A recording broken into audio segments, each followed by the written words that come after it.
Carlos Cabeza, salud. Por favor, para comenzar de lleno, preséntese su nombre, qué hace, qué está haciendo, cuéntenos un poquito de usted.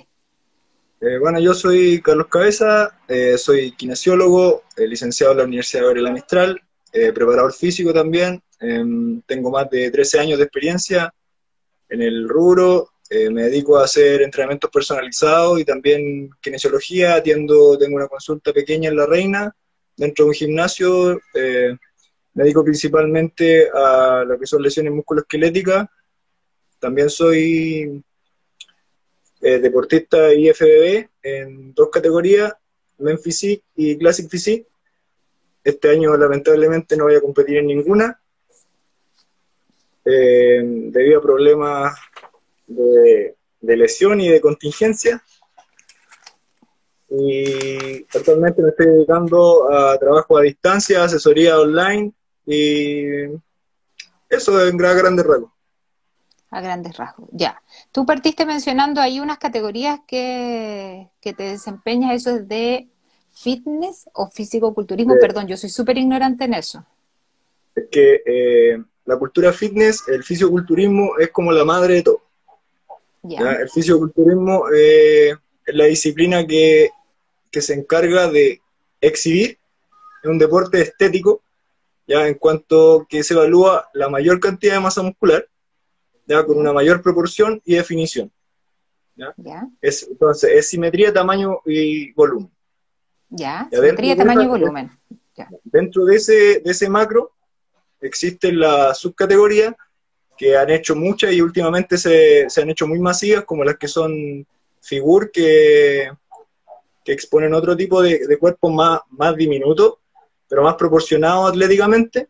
ya, Y la categoría Men Physique, que se ha hecho muy popular últimamente, que casi todos los jóvenes están participando en esa categoría ahora, que es como un cuerpo playero, entre comillas, con más desarrollo muscular de la cintura hacia arriba y las piernas más delgadas, que en el fondo es como más modelaje. ¿Ya? ya, Cuando recién partió esta categoría, acá en Chile fue como el 2011 más o menos, que fui uno de los primeros competidores en física acá en Chile, y el volumen no era tan considerado, o sea, era más bien ser delgado, bien definido, con abdominales, pero no tan seco. ya. Ya que se le llama seco en el mundo del culturismo, que es cuando llegáis con el porcentaje de grasa lo más Mm, bajo posible, ujú. con, con una definición y estriaciones musculares bien marcadas, que era que se lo ocupaba en las categorías más grandes, como en la de 212 o clásico. Pero ahora con el tiempo se ha exigido un poco más y el Men Physique también se utilizan cuerpos bien marcados y bien secos. Y también se subdividió otra categoría que se llama Muscular Men Physique, que son como estructuras de cuerpos más grandes todavía, desde los hombros hacia pectoral. Ya, o sea, hay un montón de categorías entonces. Con muchas categorías, y más las categorías femeninas que también se dividen en subcategorías, donde está la fitness, está bikini fitness, está las categorías más grandes como culturismo clásico y otras categorías nuevas que son de coreografía en pareja y cosas así. Oye, y tú estás mencionaste Yo, unas. yo, ¿Cuáles son eh, esas? yo actualmente soy Classic Physique, que es una categoría que emula a los culturistas de la época dorada, que era la época de Arnold Schwarzenegger, de Franco Columbo, que se Ya, utiliza cada disciplina tiene una indumentaria distinta. En el Classic Physique se utiliza una pantaleta de competición, que es como un tipo boxer de color ya, negro, puede ser de otro color, pero el más común es negro, que es el que está reconocido por la IFBB, que es la Federación Internacional de Fisiculturismo y Fitness, y que se tapa solamente los glúteos y se exhibe la pierna y todo el resto del cuerpo. En esa categoría compito yo. A ya. diferencia de las categorías más grandes, como el culturismo clásico, eh, en teoría pide un cuerpo más proporcionado, no tan grande, pero sí con un tamaño imponente en relación a la definición y la simetría. Ya, oye, un montón de cosas. Oye, Antes como de meternos, porque vamos a hablar también de las lesiones un poco asociadas, ¿cierto?, Claro, a así es. fisicoculturismo. Antes de meternos tal vez como en esa parte de lesiones que tú por ser kine maneja y puede que incluso también hayas tenido que tratar algunas o a ti mismo, ¿cierto? Me gustaría saber un poco cómo es la preparación de un culturista. O sea, pensando también quizá deben ser muy distintos según todas estas categorías, pero a lo mejor hay elementos comunes que reúnen, ¿cierto? Para saber cómo se preparan, cómo logran esta definición, esto que tú hablas de estar así como de seco, que dices así como de bien marcado. ¿Cómo se llega a esto? ¿Cuánto tiempo requiere? Cuéntanos un Mira, poquito de esto. Hoy por ahí dicen, muestra fotos. Yo he visto fotos de Carlitos. sí, Y lo he tengo estas visto, fotos. bueno, y en persona también, sí, para que andamos con cosas. Sí, sí, tiene para competir. Sí. Ya, Bueno, cuenta. la preparación en sí, tiempo específico, estandarizado, bien es cierto, no existe. Sí hay unos rangos amplios que se podría considerar más estándar, pero eso igual va a depender de cada individuo, ya del somatotipo que tenga esa persona, de, y de la facilidad que tenga este para poder asimilar dichos entrenamientos, porque los entrenamientos son bien severos, ya se utilizan métodos de trabajo bien intensos, ya que promueven un volumen de trabajo específico, una frecuencia más o menos, eh, muy poca frecuencia, digamos, y alta intensidad, ya con unas cargas elevadas de trabajo en la mayoría de los microciclos. ¿Ya? ¿Ya? Eso puede ser una preparación manteniendo una condición base. Ya manteniendo una condición base podría ser desde los 6 meses al año para prepararse bien para un evento importante. Ya 6 meses eso al quiere año, decir, ya. ya eso quiere decir que estamos hablando de manteniendo una condición base. O sea, si estamos en cero y estamos partiendo recién, si queremos llegar a competir con un buen nivel, por lo menos unos 2 años de preparación para poder llegar a competir a un evento más pequeño y después lanzarse a un evento más grande. ¿Ya? Esa preparación va a estar dividida por microciclos. A mí me gusta trabajarlo, microciclos de 4 por 5, de 4 a 5 semanas, donde esas 4 o ¿Ya? 5 semanas, cuatro semanas de carga progresiva y una semana de descarga, o 3 semanas de carga progresiva y una semana de descarga. Ya, las semanas de carga progresiva, por lo general ocupo un sistema piramidal, ya, que va sumando las cargas de forma lenta y a medida que el cuerpo las va asimilando, ya, porque la idea es ir subiendo siempre que uno responda a ese estímulo. Si uno sube y no está respondiendo, generando lo que puede ser compensaciones, lo que va a llevar más adelante a lesiones musculares o lesiones de estructuras pasivas como los ligamentos, las cápsulas, ya, entonces obviamente todo esto es bien, uno plantea algo, pero durante la marcha se va corrigiendo este proceso. Ujú. ¿Y cuántas Eso, veces a la semana entrena? bueno, se puede entrenar, dependiendo de la persona, de 3 veces a la semana hasta 6 veces a la semana. ¿Ya? Ya, en mi caso particular, yo entrenaba en los periodos de volumen y con harta carga 4 veces a la semana, y cuando estoy en periodos de ya acercándome a las competencias, hasta 6 veces por semana, con algunos días de doble sesión, mañana y tarde. Mm, mañana y ¿Ya? tarde. ¿Y, Obviamente esto es, tiene que estar asociado al descanso. ¿Y esas sesiones más o menos de cuánto tiempo son? ¿Son muy extensas? Las sesiones ojalá sean no tan extensas, que ojalá no pasen la hora y cuarto, ¿ya? ¿Ya? Porque en el fondo tiene que haber un estímulo fuerte, pero no tiene que ser en desmedro de la cantidad de glucógeno que se está acumulando en los tejidos, por la alimentación que uno tiene, ¿ya? Porque si uno sobrepasa un tiempo X, empieza a generar mucho cortisol, y eso no es beneficioso para el ambiente anabólico que yo quiero generar, ¿Ya? ¿ya?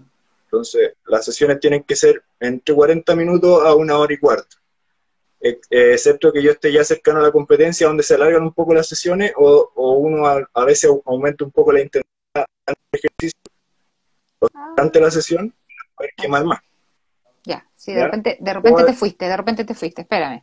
De ahí puedes aumentar la intensidad, dijiste. Sí. Oh, se me quedó. Ya. ¿Me escuchas, no? Espera. Sí, espérame. Es que te veo cortado. Háblame, a ver, háblame. Estamos hablando de la intensidad de trabajo dependiendo de la estructura que tengamos. Si es al principio del entrenamiento o cercano a la competencia. ¿Se escucha? ¿Sí? ¿No? ¿Se entiende? Sí. Sí, Eh, sí. Ya, mira, te escucho como cortado, pero te escucho, ¿ya? Así que ya. es que la Yo la señal a veo esta bien. hora es macabra. Sí. Ah, bueno, pero es que yo no soy la gracia en este caso. Oye, eh, oye, Carlos, em, ¿hay algún... Ah, espérate. Una vez que terminan las competencias, que en el fondo te preparaste, yo estoy haciendo preguntas súper generales, por favor, si hay alguien que quiera conocer cosas más específicas ahí, tírele las preguntas a Carlos, ¿ya? Como no es un tema que yo manejo mucho, tal vez voy a estar media general para mis conceptos, pero yo quiero saber qué pasa porque en el fondo viene toda una preparación que tú hablas de 6 meses a un año, hablas de que, cierto, puedes llegar a entrenar hasta 6 veces a la semana, en doble jornada. ¿Qué pasa después de la competencia? ¿Viene un periodo sin entrenamiento o sigues siempre entrenando y cómo es? Depende de la fecha en que compita. Si, por ejemplo, hay torneos, yo a veces competí en el año, por lo general siempre competía como 4 veces en el año. Entonces depende de la separación de los torneos. Yo a veces se competía, no sé, en agosto y de nuevo tengo otro torneo en octubre. Entonces, el día de la competencia, ese día como es la carga más alta de trabajo, porque no sé, pues me preparé, ese día que uno se exhibe también tiene que, entre comillas, entrenar durante la competencia, porque tiene que entrar, subir al escenario bombeado. ¿Ya? Bombeado le llamamos a cuando uno sale inflado al Sí. escenario, entonces tenés que Ujú. estar, no sé, pues media hora antes de subirte a la tarima entrenando. Entonces, entrenando en una condición que uno está deshidratado, ya porque ocurre el proceso de secado, que son 10 días antes de la competencia, en donde uno empieza a cortar de a poco el agua. Hay fórmulas para hacer eso. Ya hay gente que empieza a cortar el agua de a poco, hay gente que hace una sobrehidratación para poder generar una mayor diuresis durante el proceso, pero la idea es llegar deshidratado al día de la competencia. Entonces uno llega deshidratado, llega con cargas de carbohidrato un poco bajas, que recién estuvo cargando los 3 días anteriores a la competencia, pero en general la energía está baja porque los carbohidratos que se consumen son de bajo índice glicémico, ¿ya? Para no generar un pic de insulina y así no generar, no sé, problemas de retención de líquido o aumento de la grasa los últimos días. Entonces ya estar con una energía súper baja, estar con una condición de prácticamente sobreviviendo, y más encima entrenar a alta intensidad para poder inflarse y verse grande arriba del escenario, entonces es una gran demanda. Después de ese proceso, la ideal es tener una o 2 semanas de descarga, ¿ya? Ya. Mínimo, mínimo. Ya puede ser hasta un mes, que uno no es que no haga nada, sino que una descarga se le llama trabajo, no sé, 3 veces por semana, trabajo básico, trabajar otro tipo de cualidades físicas, no sé, la resistencia, la flexibilidad, la coordinación, descongestionar un poco el sistema nervioso central también, porque igual se colapsa, ¿ya? Y Ujú. eso también puede influir en que aumente los niveles de cortisol, y al aumentar el cortisol aumenta el estrés, y si aumenta el estrés duermo mal, y si duermo mal genera un ambiente catabólico. Y la idea es Exacto. constantemente generar un ambiente anabólico, ¿ya? En esta disciplina el anabolismo es lo principal, ¿ya? Hay otras formas que se ayudan otro atleta, que yo no lo cuestiono para nada, que es válido, que son tipos de sustancias que ayudan con este proceso, pero yo en general nunca he utilizado sustancias. Usted me conoce hace años y como que Ujú. siempre tuve genética para eso naturalmente, ¿ya? Sí, de antes de empezar, sí. De antes de empezar, y gracias a eso me agarré de eso y más los estudios y más la preparación adecuada, que obviamente mediante ensayo y error cuando uno está más principiante, que varias veces cometí grandes errores que después con el tiempo me fui dando cuenta, me asesoré con algunas personas que yo creí que sabían y al final uno se da cuenta después que no saben mucho, pero eso lo va viendo con los años. Y ahora en este minuto me dedico a estudiar harto sobre el tema, es lo que me apasiona y eso. Y aprendiendo, mira, ahí dice, ¿cuánto tiempo se puede mantener esta condición después de la competencia sin afectar los sistemas del organismo? Mira, la, la condición que uno llega a la tarima es insostenible en el tiempo, o sea, esa condición es para la tarima, ¿ya? Yo llegué ese día llegué así y ese día fue ese día. Esa condición, con ese nivel de secado y con ese igual como en la competencia, no lo podéis mantener más de 3 días. Y ahora, la condición de base, a lo que me refiero cuando hablé antes, esa la podéis mantener durante todo el año, pero estamos hablando de con una buena hidratación, con buen cuidado alimenticio, con buenos descansos, con un entrenamiento riguroso, sin salirse en nada a lo que se refiere como el entrenamiento invisible. Por ejemplo, si estoy en una preparación y mi amigo me invita, no sé, a jugar un partido de fútbol, si yo estoy entrenando, ese partido de fútbol no va en el entrenamiento. O sea, yo ahí ya estaría haciendo un error grave. Entonces eso ya alteraría mi condición de base, porque estaría sumando más gasto calórico, estaría sumando otro tipo de trabajo y otras cualidades físicas que no están dentro de mi plan de entrenamiento y no están dentro de mi soporte de esa estructura de base. Hay que ser súper Entonces, no, Mateo para esto, súper sí, o sea, así, esto, ahí disciplinado. por lo general el físico-culturismo es un deporte que lo encuentro súper lindo, o sea, enseña muchas cosas aparte no sé, de verse bien en el espejo, pero enseña mucha disciplina, o sea, si una persona no tiene disciplina no puede ser fisiculturista, porque hay muchos factores, no solamente levantar pesas porque sí, no solamente sentirte fuerte, sino que en el fondo es estructurar tu vida en base a un deporte. Como debería ser en todo caso, en todo ámbito deportivo competitivo, ¿cierto? La disciplina ahí ante todo. Ahí te pusieron bien preparado, lo felicito. Cata, te están tratando de usted, ¿ya? Eso ese es un buen detalle. Oye, tú hablas de que llegas deshidratado, me llama un poco la atención eso en el sentido de que puede incluso empezar 10 días antes. Lo que pasa Em, es que ¿Cómo? ese proceso encuentro que es lo más dañino en cuanto a lo que el cuerpo se refiere como de preparación, en la preparación para la competencia. Porque eh, para uno rendir bien en alguna manera siempre tiene que estar bien hidratado, siempre se ha dicho eso. En todos los deportes uno tiene que llegar Sí, lo más bien hidratado posible, sin ninguna disminución de ningún tipo que lo haga a uno bajar el rendimiento. Pero en el culturismo es totalmente distinto. ¿Por qué? Porque los niveles de agua corporal, en el fondo, pueden generar una menor visibilidad de mi musculatura sobre la tarima. ¿Ya? Entonces, es indispensable llegar con el nivel de agua lo más bajo posible para que se vea. Recordamos que este es un deporte estético mm, y que no es un deporte de cumplir o de ganar algún desafío físico, más que claro. solamente esto entre comillas, porque igual el desgaste físico que se hace ese día es mucho mayor que en cualquier otro deporte por la sensación que se percibe. ¿Por qué? Porque dado la circunstancia de cómo uno se encuentra en ese minuto y tiene que seguir haciendo, o sea, arriba del escenario también el desgaste que se genera es súper importante porque son mantener posturas, que básicamente es una contracción isométrica sobre la tarima, eh, de, y eso no tiene un tiempo determinado porque va a depender de los jueces que uno lo están evaluando, cuánto tiempo piden mantener esa postura.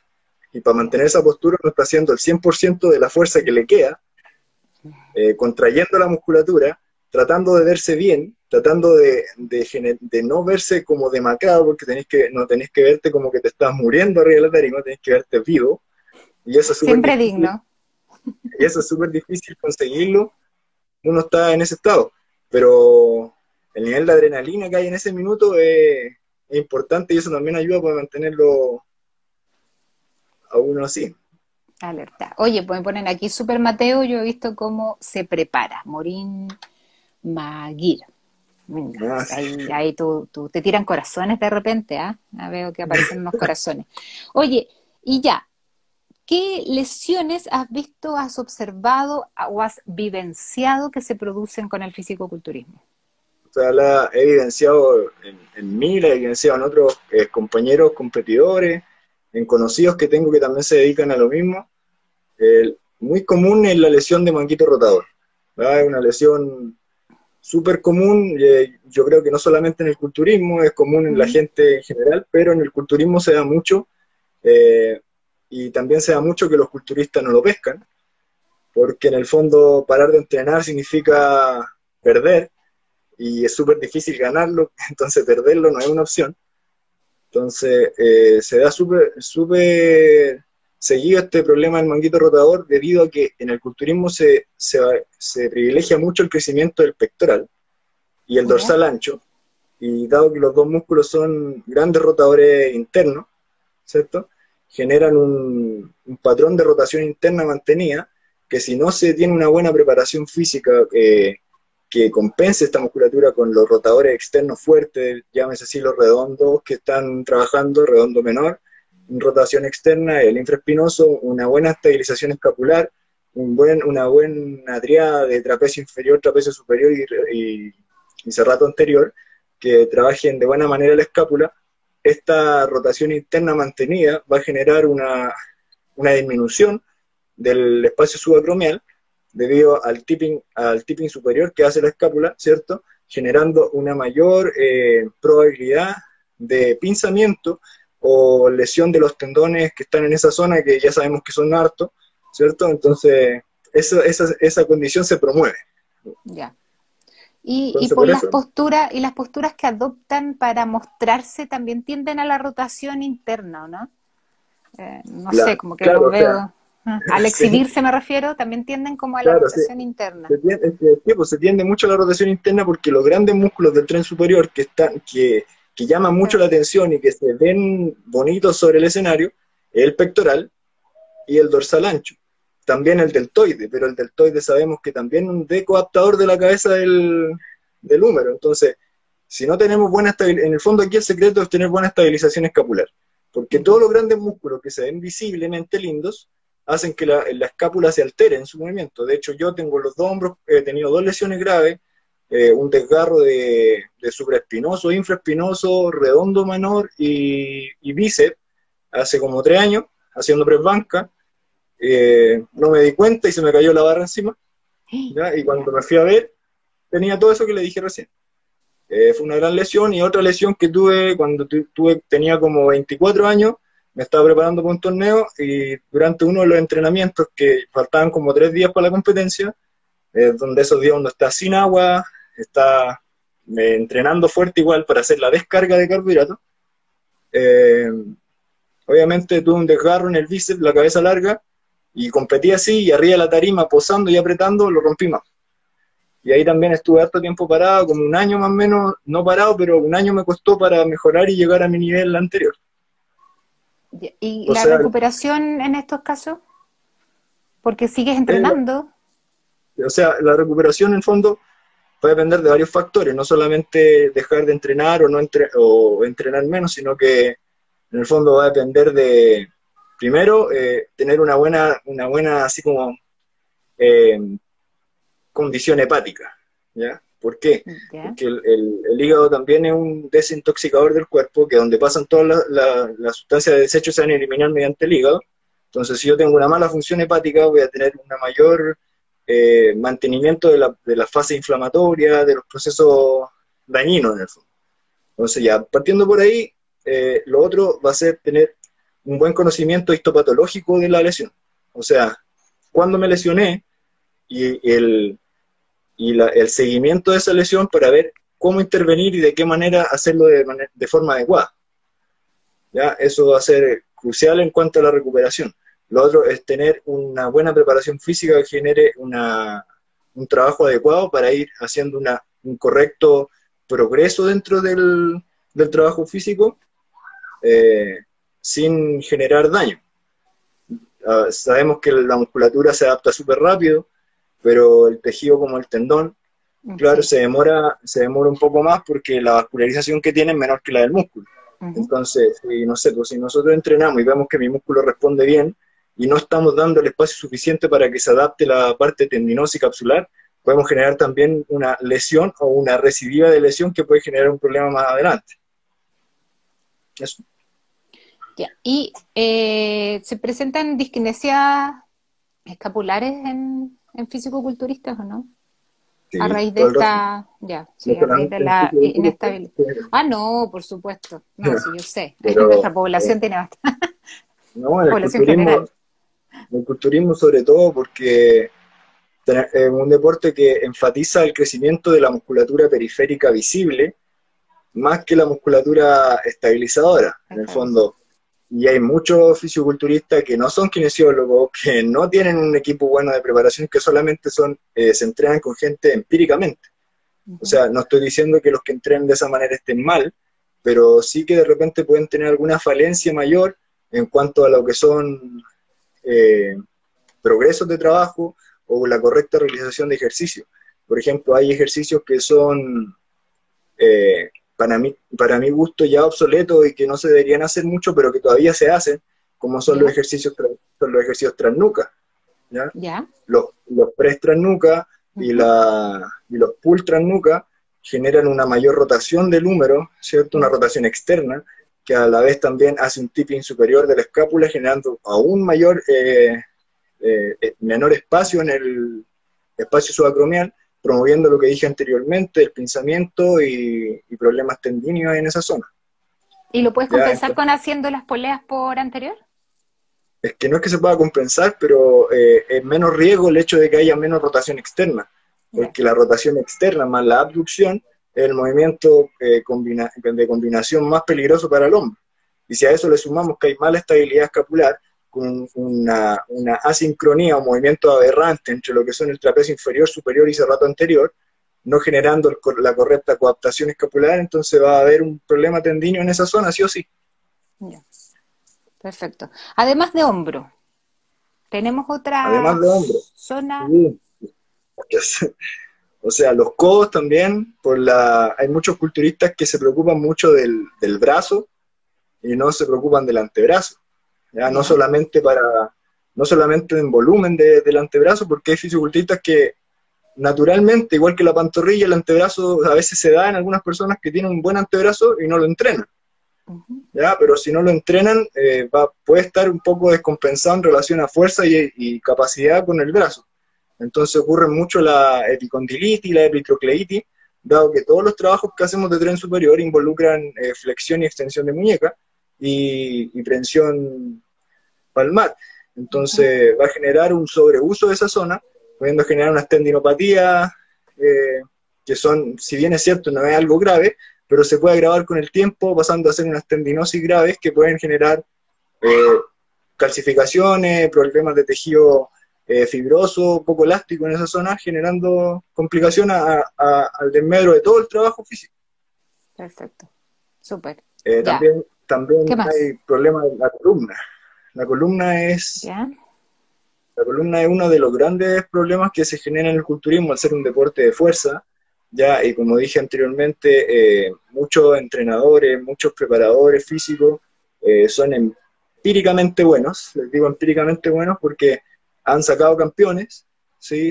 Tienen una fama de ser buenos preparadores físicos, pero también lo que no se ve es que también generan harto daño en algunos competidores que no tienen una buena base. Ujú. Me refiero que es común ver una sentadilla profunda con mucho peso y no teniendo una buena activación de glúteo, ¿ya? Uno puede levantar mucho peso, pero si no hay buena activación de glúteo, la zona de lumbar baja y pelvis va a haber una mayor carga en la zona de L5-S1, generando también problemas en esa zona. La otra, las cargas, levantamientos axiales sobre la cabeza, como los ¿Ya? pre-militares, Ujú.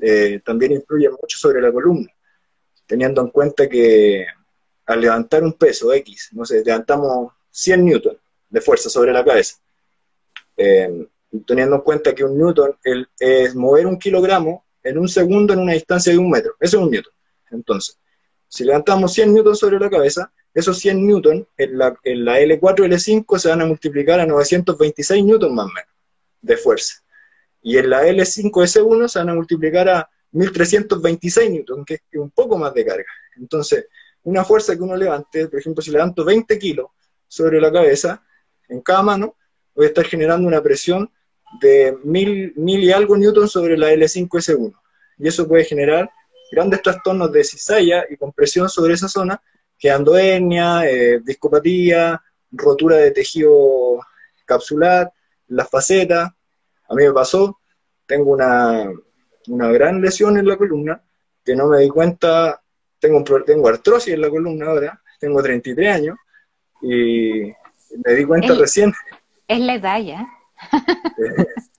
el año pasado me di cuenta, porque el año pasado tuve una lesión haciendo sentadilla profunda con 170 kilos, eh, estaba fatigado, había competido hace poco, y un error mío, que cuando bajé, solté la musculatura estabilizadora, como que me relajé abajo, en el fondo, en la parte excéntrica, y yo sentí algo, pero no lo tomé atención. Pero no se me quitó el dolor como por 2 semanas, y cuando me fui a hacer un examen, salió lo que tenía, que fue ese minuto me rompí 2 discos, L4, L5, y salió todo lo que tenía para atrás que no lo había sentido, y en ese minuto lo sentí, porque salió artrosis, salió osteofito multisegmentario, artrosis Ah, multisegmentaria, tengo una retrolistesis lumbar L5/C1 en grado 1, entonces, pero vi quizás esto hace cuánto que estaban. por eso, pues es que Mm. es algo que con el tiempo y con el uso, que no sé, pues yo cuando partí haciendo culturismo, todavía no sabía todo lo que sé ahora, y obviamente lo hice a lo bruto, o hice lo mejor que en ese minuto podía hacer, me asesoré no con los mejores probablemente. Entonces, a eso me refiero, que es fácil generar un gran daño por algo de trabajo acumulativo. ¿Cuántos años llevas practicando, Carlos? Eh, bueno, partí en el gimnasio a los 18 años, a los 17 años partí en gimnasio haciendo pesas y compitiendo a los 22 Ya, y tengo 33. 33. La edad de Cristo, 33. Uf. Oye, ¿tú dirías que las lesiones del fisicoculturismo se asemejan a las de la halterofilia? Eh, Algunas sí, algunas no, porque igual el halterofilia es un deporte de potencia. Ujú. Un deporte de potencia y de cadenas musculares, un trabajo que es multiarticular, ya se privilegia el trabajo multiarticular, no así en el culturismo, que se trabaja en algunos ejercicios multiarticulares, pero la funcionalidad en el fondo no es lo principal. A mí lo que me importa es el tamaño y la definición y el volumen, pero no me importa, no sé, hacer un gesto correcto de movimiento de cadena muscular para llevar un peso desde el punto neutro a sobre la cabeza. ¿Ya? Ujú. Pero sí algunas lesiones pueden ser parecidas, como la del manguito rotador. Claro, ¿Ya? sí, por los Recordemos, levantamientos de arriba. claro, O- recordemos que la halterofilia se hace una rotación externa forzada en un puro movimiento, como es la parte del jerk, ¿cierto? Ujú. Cuando se hace el movimiento hacia arriba sobre la Hacia arriba, cabeza y el sí. hombro queda en rotación externa. También puede generar, si no hay buena estabilización escapular, puede generar los mismos problemas que en el culturismo. Ujú. ¿Y para tren inferior se ven Sí, lesiones? bastantes lesiones de rodilla. Ya. ¿Y es ¿Ya? por las sentadillas? O sea, igual va a depender, por ejemplo, como una cosa simple como es el ángulo Q. ¿Ya? El ángulo Q sabemos que es la relación que hay entre la espina ilíaca anterosuperior y el centro de la patela y de esta misma hacia la espina, o sea, la tuberosidad anterior de la tibia, Ujú. ¿cierto? Y que esto puede estar, si es más o menor, puede ser valgo o coxavara, y esto genera un mayor valgo de rodilla o un menor valgo de rodilla. Dependiendo de eso, cuando uno hace un ejercicio específico y no tiene una buena relación, yo le digo mente-músculo, que es cuando uno es capaz de sentir lo que está trabajando y concentrarse en esa fibra o en esa sección muscular específica, y hace un ejercicio solamente por levantar. Esto ocurre harto con los principiantes, cuando quieren levantar más peso porque ven que, no sé, porque se sienten más poderosos y cosas así, levantan más kilos y al llegar abajo no tienen un buen control de ese peso, generando una rotación en esta rodilla con un valgo acentuado, y eso se suma por 10 o 12 repeticiones, y eso a lo largo de una sesión, en una hora de trabajo, puede generar un daño importante, y eso con el tiempo puede generar problemas meniscales, lesiones de ligamento y tendinopatías, que es lo más común, la tendinopatía rotuliana. Y en ese pensando en ello, que las mujeres tenemos un ángulo Q más, cierto, más acentuado, ¿habría entonces mayor incidencia en mujeres culturistas que en hombres? La rodilla, sí, pero la diferencia es que las mujeres por lo general son un poco más cuidadosas con el peso que levantan. ¿No son tan Por lo que me ha brutas, dices tocado, tú? sea, sí, o sea, es que en el culturismo en general no es ser bruto, sino que es tratar de conseguir mayores resultados. Siempre uno está buscando la hipertrofia, y como sabemos que para la hipertrofia lo mejor es, sí, hay muchos métodos, pero la carga de trabajo es lo más importante, se podría decir. Entonces, algunos están obsesionados con buscar eso, el peso, levantar más peso, mejorar la fuerza y al mejorar el RM poder trabajar en el porcentaje adecuado, que es el 70%, y con mayor carga para poder generar un mayor daño muscular, para poder generar crecimiento. Pero las mujeres siempre son un poco más cuidadosas y aparte como trabajan las otras cualidades de resistencia, generan menos daño que los hombres, que por lo general están levantando cargas submáximas constantemente. Oye, pensando en eso que me mencionas del entrenamiento, en el fisicoculturismo solo se trabaja levantando pesos o también se utilizan otras herramientas como, no sé, pues, la pliometría, el O trabajo sea, exen, más bien, no sé, como... como dije anteriormente, igual trabajamos otro tipo de cualidades físicas, la resistencia, la coordinación, que también puede ser utilizada la pliometría, de repente hasta trabajos de arte marcial, como, no sé, golpear el saco, patear, Ya, flexibilidad, también se utiliza, pero en su mayor contenido es el trabajo de carga. ¿Ya? ya. El mayor trabajo es pesa, o sea, es el trabajo de gimnasio. ¿Ya? Eso es lo Ya. que domina sobre las otras cualidades. ¿Ya? Lo cual no quiere decir que las dejemos de lado, o porque igual es importante, no sé, tener una flexibilidad decente para evitar lesiones, tener una coordinación que sea un poquito para poder hacer cardio, no sé, saltar la cuerda, cosas así. Igual va a Ya. depender de cada atleta. ¿Ya? Sí, por supuesto. Y aparte de esa, me mencionaste rodilla, me mencionaste, cierto, columna, hombro, principalmente codo. ¿Alguna otra que sea como muy, muy clásica dentro del fisicoculturismo? ¿Otra O lesión? sea, ¿Otra zona quizás? es que la otra, las lesiones, la otra es poco común, la del tendón de Aquiles, ya que por lo Ya, general también se da porque como no hacemos, como dijimos recién, trabajos con mucho salto ni cosas de potencia, es raro ver una lesión de tendinitis aquiliana, por ejemplo, pero las tendinopatías por lo general son las que dominan el ranking de lesiones del culturismo.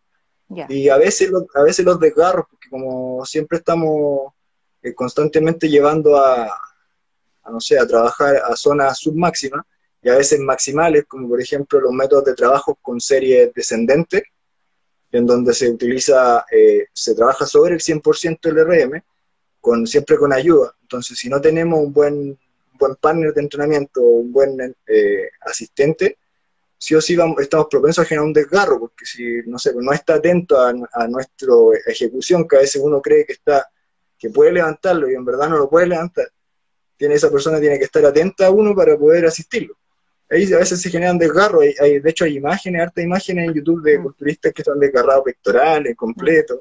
El mismo Sí, el Callum Van Mogel, bíceps, no sé si lo ubica, es sí, no, sí, un culturista sí, igual famoso que por estar haciendo una estupidez en un gimnasio se desgarró la porción larga del bíceps completo y lo desprendió desde la inserción acá abajo en el radio. Le tuvieron que hacer cirugía 2 veces por hacer 2 veces estupideces. Entonces, es común también por hacer más, por hacer de repente una sobrecarga o algo así, un desgarro. Eso ¿tú es la tienes otra lesión. conocimiento? Porque he visto harto esa lesión del desprendimiento del tendón del bíceps, lo he visto harto en cuando hacen, me parece que peso muerto, pero con tomada, no sé cómo se, no recuerdo el nombre, alterna, no, así, Sí, no las dos así ni sí, las dos así, sino que las hacen sí, alternas. sí, sí. Y la he visto Es que esa es en la que es tomada en supino, la he visto más que ocurre. lo que pasa es que, o sea, yo no la he visto en el peso muerto, pero la he visto en el banco Scott, la he ¿Ya? visto en bíceps con barra, con trampa, que le dicen al bíceps con trampa cuando uno hace bíceps con harta carga y en el fondo se ayuda un poco con el balanceo del cuerpo.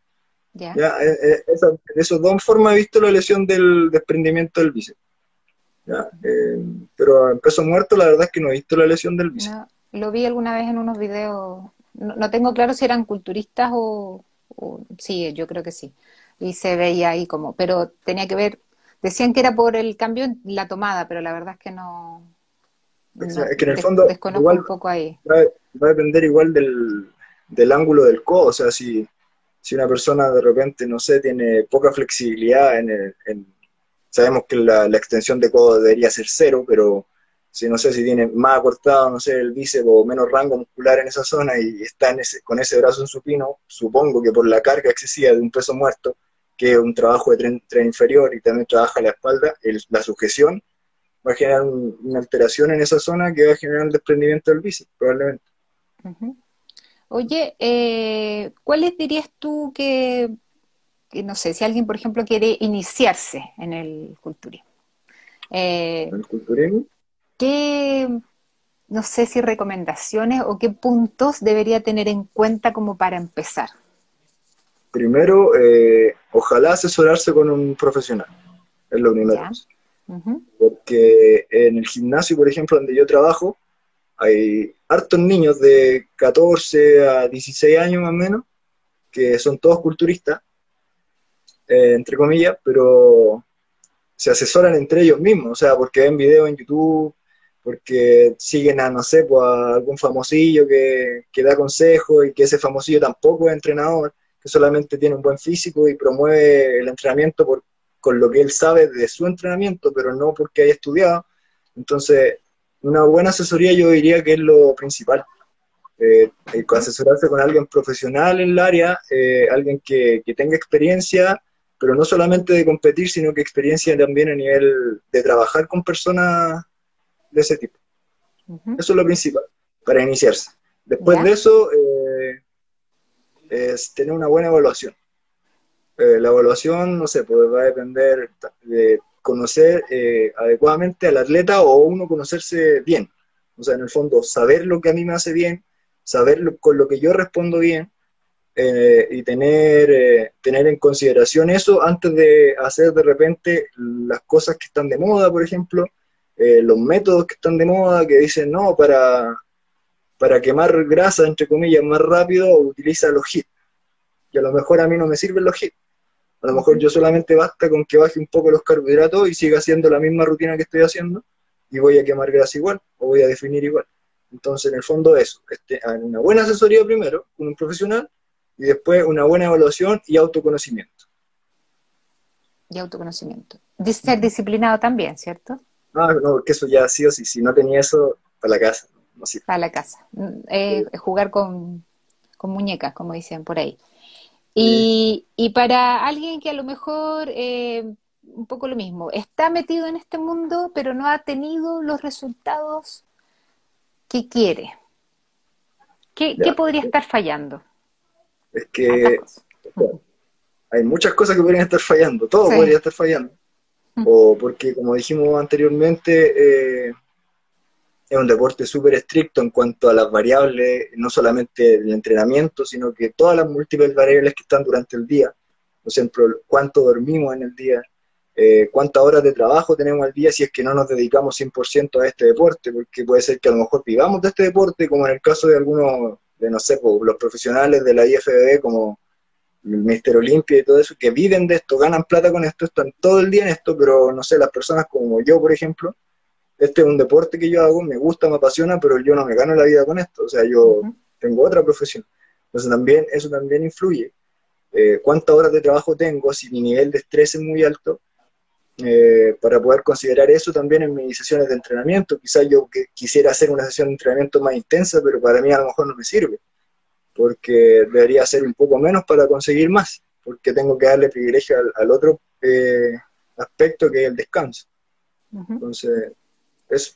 Es un poco ensayo y error, O eh, sea, siempre va a haber un poco de ensayo y error porque la experiencia es distinta en todos los sentidos. Si bien hay harto estudio, hay harta métodos que salen, hay gente que promueve que esto es mejor que lo otro, pero uno nunca lo va a saber hasta que lo pruebe.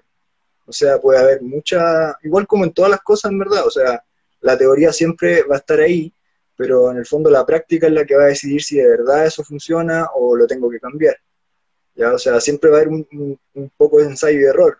Hay como, no sé, como 5 o 6 fórmulas de proceso de secado para competir, hay diferentes métodos de entrenamiento, hay sistemas de entrenamiento, hay diferentes autores que promueven cosas parecidas y otras que se contradicen, entonces de repente es estar a la vanguardia de las cosas que van saliendo último o ir probando de todo para ver qué le funciona mejor a uno. Ujú. Oye, y respecto a las lesiones, ¿qué indicaciones o qué consejos darías tú para alguien que está en el fondo entrenando culturismo y que de alguna manera intentar disminuir a- al máximo la posibilidad de lesiones? Bueno, tratar de mantener las cualidades físicas más o menos bien equiparadas, por ejemplo, una buena flexibilidad, tener una buena conciencia de lo que es el higiene postural, ya ¿Ya? ser, ser profesional en el fondo, independiente que no sea profesional como competidor, como atleta, pero ser profesional me refiero a ser dedicado a lo que uno está haciendo y no tomarlo como un juego, ¿ya? Ujú. Esto no es un pasatiempo, no es una diversión, o sea, tomarlo serio. Así como yo estoy en mi trabajo y veo que una persona la estoy atendiendo y la tengo que atender de esta manera para no lesionarla o para promoverse su mejoría, así mismo lo tengo que ver con la persona que está entrenando. O sea, no es una chacota, no estoy compitiendo con la persona que está al lado, si está levantando 5 kilos, 10 kilos más que yo, es ser estricto con uno mismo. Ya, es saber de lo que soy capaz y no querer hacer más cuando no puedo hacerlo. Y tratar de luchar por hacerlo, pero de buena manera. Ujú. Eso. Y la última pregunta. Si me lesiono, tuve cuidado, tuve todo, a lo mejor me lesioné, que pueden ser ciertos distintos factores que pueden haber influido. Si esta persona se lesiona, ¿le recomiendas parar o, o cómo? ¿Cómo le recomiendas abordar un poco, o por supuesto que con un profesional, pero desde el punto de vista del entrenamiento? Bueno, va a depender primero de la magnitud de la lesión, ¿cierto? Eh, Se puede parar, sí, obviamente, si, no sé, si es una lesión muy grave y yo estoy viendo que si yo continúo entrenando voy a agravar más esta situación, incluso hasta generar un daño que va a ser irreparable, obviamente voy a tener que parar, ¿cierto? Pues siendo responsable. Pero si es una lesión pequeña que yo veo que se puede arreglar sobre la marcha, la idea es no parar, porque estamos hablando de un deportista, no estamos hablando de una persona que lo hace por hobby. Entonces, Ujú. a este deportista la idea es no pararlo y trabajar, no sé, de repente otras cualidades físicas, mantenerlo activo, ir recuperando a poco y mezclando la kinesiología con la preparación física, que es lo ideal, ya hasta mejorar ese aspecto que puede ser por una mecánica aberrante que tenga el sujeto. Entonces, corregir esa mecánica, promover el higiene postural y generar la zona neutra en el fondo de esa estructura para partir de cero trabajando de buena forma y generar un progreso. Perfecto. Yo te iba a preguntar así como los puntos a tener en cuenta y los resumiste ahora. Así que, oye, Carlitos, no sé si hay algo que quieras mencionar, no sé si quieres que se visite o te visiten o di dónde estás trabajando, qué sé yo. No sé si quieres decir algo Bueno, así como a libre albedrío. bueno ahora yo atiendo en La Reina, ¿cierto? En Avenida Cheñique, Vecino, 6572, vecino. claro. Atiendo ahí, pero actualmente por lo que estamos viviendo, obviamente estoy trabajando a distancia solamente, ¿ya? Con planes online, asesorías también, eh, Y si alguien no quisiera solamente tomar, si alguien quisiera contratarte para asesorías pensando en esto, ¿cómo puede contactarte? por Instagram o que me hable y ahí yo le doy mis datos por número telefónico y online después también. Tengo, tengo completa disponibilidad ahora de horarios, está bien flexible la cosa, Ya. así que de esa manera estoy trabajando. Ya, Con si alguien planes de entrenamiento, necesita su Instagram, nosotros se lo damos. Ya, con planes. con planes de entrenamiento y también clases por videollamada, por Zoom o por WhatsApp, no sé. Eh, Culturismo también ahora se está haciendo online, me parece una aberración, pero lo están haciendo. No, que yo como estoy inscrito en la federación, me llegan las noticias me escribe el presidente de la federación ¿Ya? y están haciendo, ahora van a haber unas competencias, pero son online. Lo encuentro que es espantoso porque, o sea, tanta preparación para mostrarse en una cámara, no, pero bueno, es lo que hay. Es lo Así que que es. también, si alguien quiere eso, también. De todo online. Ahí Leticia pone muy buena la entrevista, felicidades, muy buen tema pusieron por ahí arriba, así que nada, pues es un tema que personalmente no conozco mucho, así que siempre Pero abierto las lecciones sí. a- sí, pues a aprender, aprender, ¿ya? Así que te quiero dar las gracias, Carlos, por haber estado acá, darte el tiempo, ¿cierto? Sé que tienes un paciente en un ratito más, así que nada, pues, las gracias, cualquier cosa, usted sabe que cuenta con nosotros, ¿ya? Yo también quería darle las gracias por la invitación. Muy grato trabajar con ustedes. La otra vez que también lo hice me gustó mucho. Una experiencia buena, uno también aprende. Yo estoy constantemente aprendiendo, soy el eterno alumno, nunca dejo de aprender y obviamente usted también ha sido mi profesora y sabe cómo. Oh.